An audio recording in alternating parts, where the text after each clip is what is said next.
Hello and welcome to my stables. I am the DMobo and welcome back to Echoes of the Past.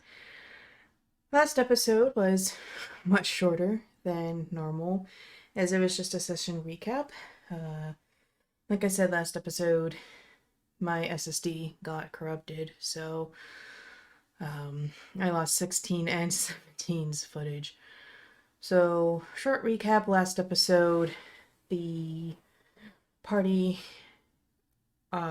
encountered a very large goblin troll thing trying to break into Eldridge's home where they are spending their time in Gula, and they were brought to the king for the fact that Amora and Keith are alive. And now the party is left with a conundrum of, do we get Rhea back to horse form? Or back to elven form?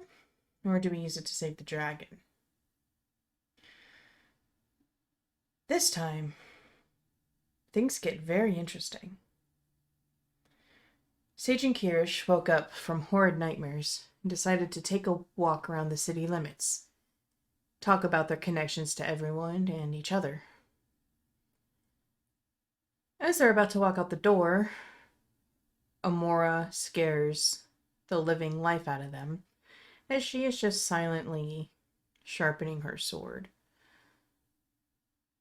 She knows that they're adults and they could do pretty much anything, but all they need to do is yell and she'll come flying. As the two go further into the desert, but keeping the city in eyesight, Sage stretches and she feels her hand turn ice cold like she dunked it into ice water. She pulls it towards her and it warms back up. Kirish sees her reaction and sticks his leg out, feeling the same sensation. The two put their heads together and that there is some sort of barrier keeping the inside regulated. There is a rumble in the distance, and a large red tail emerges from the sands. The pair back up a bit and they are greeted with a red dragon staring at them. They realize it is not going to attack and that it can't get through the barrier. Sage luckily knows Draconic and translate for Kirish and their new acquaintance Eastrel. They learned that dragons go by sense for magical recognition. Kirish smells of nature, and Sage smells of old books, with a faint touch of death stench. Eastrel reveals that she smells it right before she goes to sleep and right after she wakes up. She tells the duo that her master told her that anything that comes out of the bubble is bad and must be eliminated. Kirish and Sage tell Eastrel that she has been lied to and that she is being controlled. Shortly after, the Dark Ruler takes over and starts attacking the barrier, scratching at it and breathing flames onto it. Anytime Eastrel made contact with the barrier, those scales sizzled as if she was burning. Sage and Kirish take off towards the city in a full sprint, wondering why an alarm wasn't blaring. During all of this, the others are still sleeping in Eldridge's home, when they are all rudely awakened by the house shaking. Keith jumps out and ushers everyone out, stating that it is the evacuation alarm. He opens the door and starts leading the party to the palace. People try to make room for Gondra to pass, but with the entire city filling the rooms, it was hard. Gondra finally gets to the throne room, and Keith begins banging on the wall. Gramil opens it just enough to be able to talk through it. But Keith is having none of his shenanigans and rips the door off. Gramil explains the shaking is a silent alarm so as not to alert intruders that they have been detected. As the party files in, Amora panics as she remembers Sage and Kirish went for a walk and rushes out. She sees them on the very outskirts and dives towards them. Amora picks Sage up in a bridal carry and turns her back to Kirish to hop on. After an awkward moment, Kirish climbs up and she takes off. Kirish tells Amora the situation, asking her to promise that she wouldn't kill it outright. With a pained look in her eyes, she replies she will try her best, but she is going to continue to evacuate the citizens. Kirish and Sage join the group in the throne room, and as Kirish berates the king for not going into further action, the king snaps to just kill the mindless creature, and not to tell him how to rule his territory. All of a sudden, the roof is ripped off. There is a dragon's limb through the barrier, trying to swipe at more buildings and trying to create a bigger hole.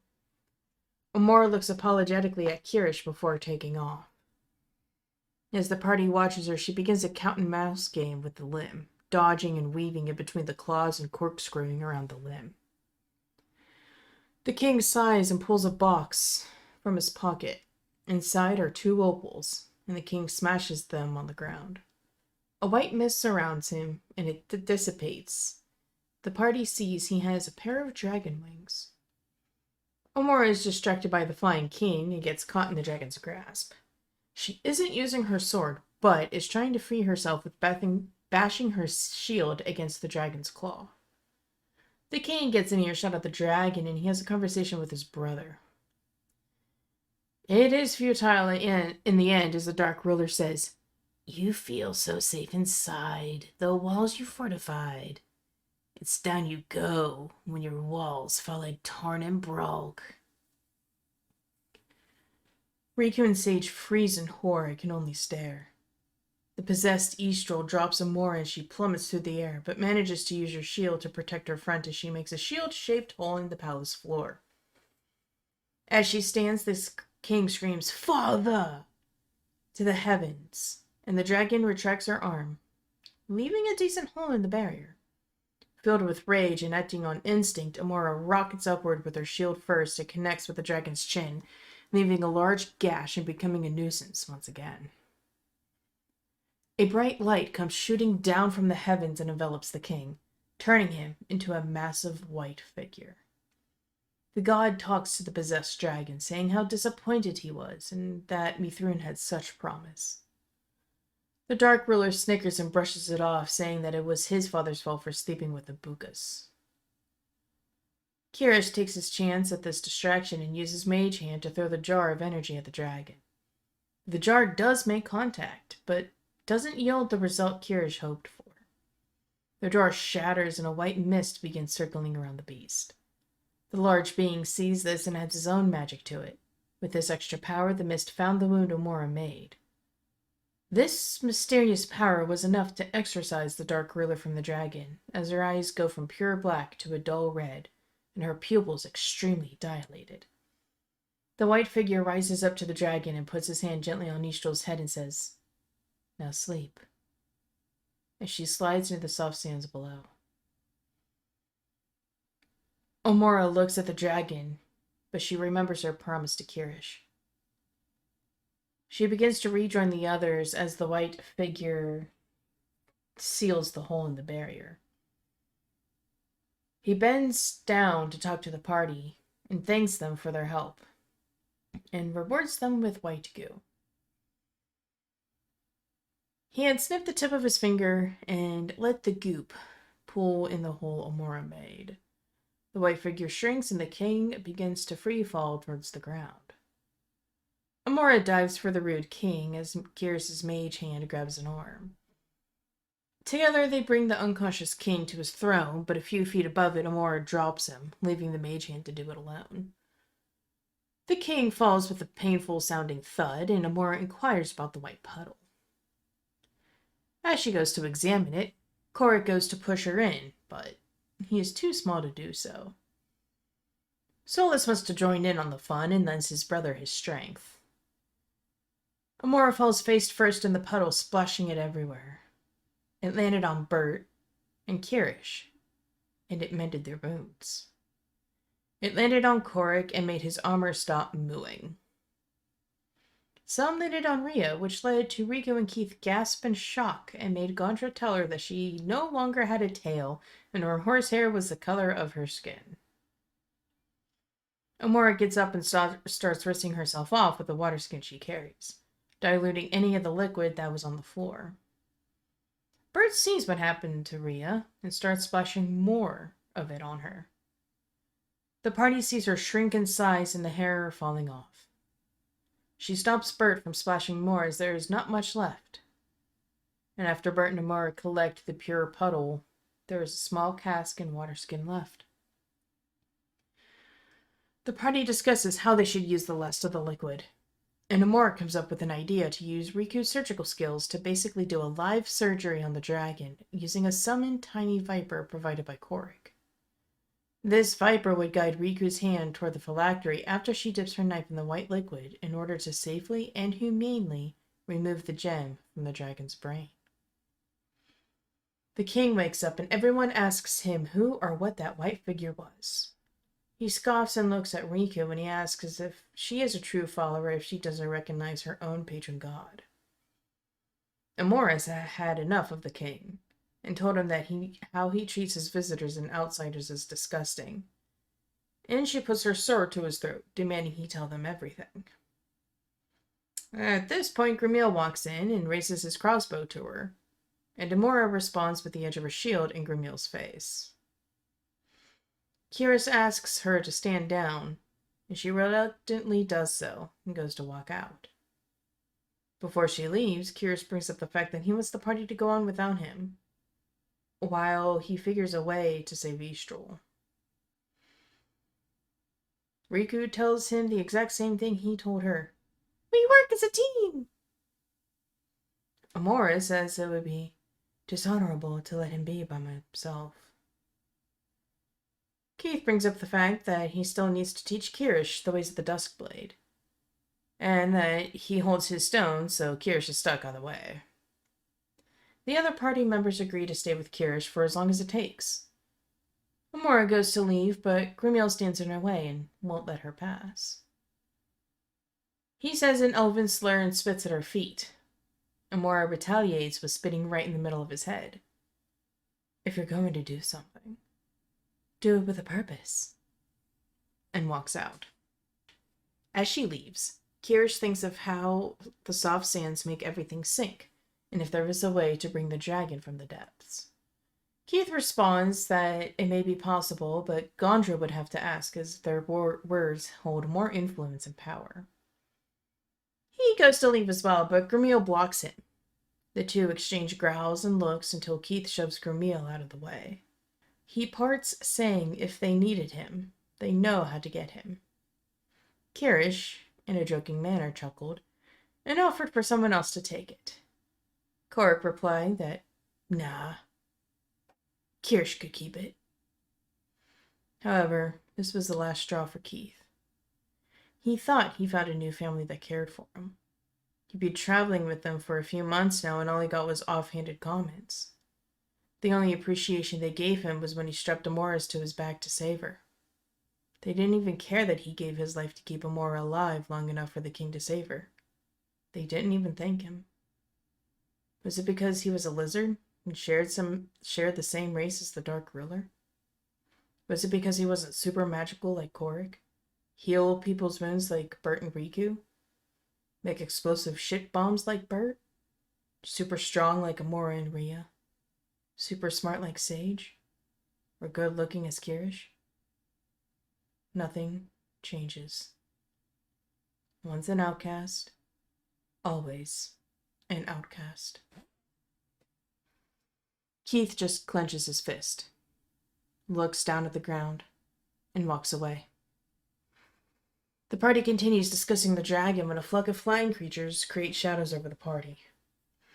All of a sudden, it sounds like a geyser and sand falls from the sky as Eastrol launches herself over the barrier, grabbing some of the creatures in her mouth, before diving into the sands at the opposite side of the city.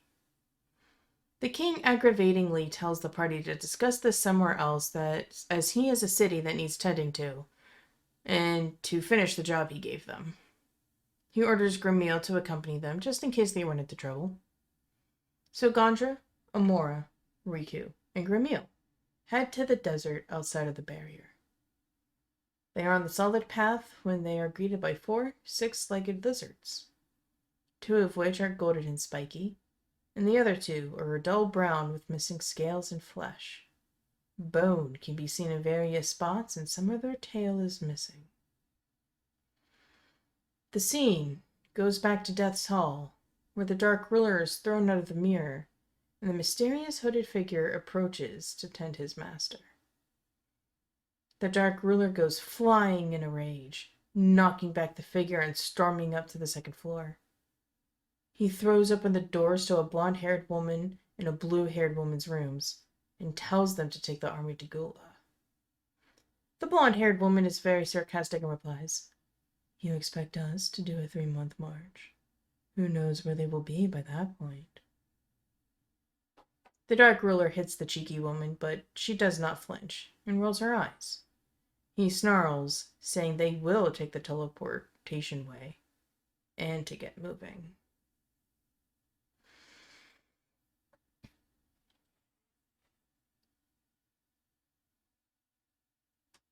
My favorite part of this episode was all the conflict, because this is the first time really that there's been inter-party conflict. Yes, the players joke between themselves, but this is the first time where NPCs have gone at each other's throats, and this is also the first time where the party doesn't like an NPC I have presented. I think it's really cool that not everything's like, "Oh yay, new friend." No, there's gonna be conflict somewhere. And I like the fact that Rhea is a little myth that she is now going to be cold because she has no hair on her horse body, but I just enjoy some of the things that my players come up with. Like Korg, I figured he would check more out because instead of the horny bard, he's the horny druid. But I was not expecting him to be like, "I want to push her in." And even though he failed the strength check, usually Solus follows Korg around everywhere because they are so close. So I'm like, oh, do I want to be evil or do I want to let it pass? Well, the die landed in Korg's favor, so Solus helped him out. And